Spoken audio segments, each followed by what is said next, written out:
Can you read the given example for number 2?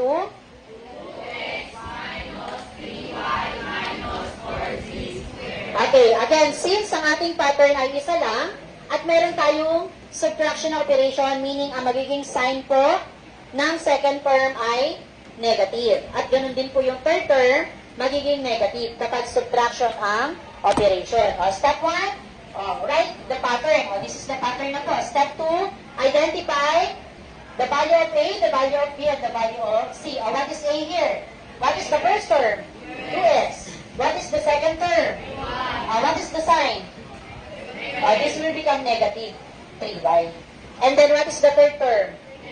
Negative 4z. Then after that, lahat ng A palitan ng 2x. Lahat ng B, negative 3y. Lahat ng C, negative 4z. This will become 2x squared plus, what is B? Negative 3y squared plus, what is C? Negative 4z squared plus 2 times A, 2x times B, negative 3y plus 2 times A, 2x times C, negative 4z plus 2 times B, negative 3y times C, negative 4z. Then after that, simplify. 2x, multiply it twice. Itself, 2x times 2x. 4x squared.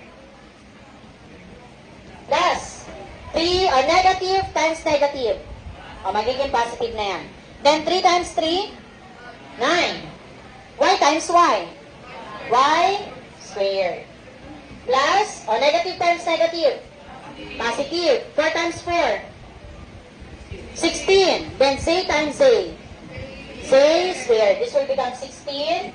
Z squared. 2 times 2.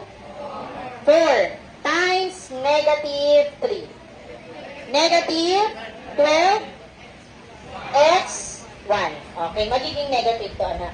Negative 12 x 1. Now, let us proceed by the pang ilan na, pang fifth na.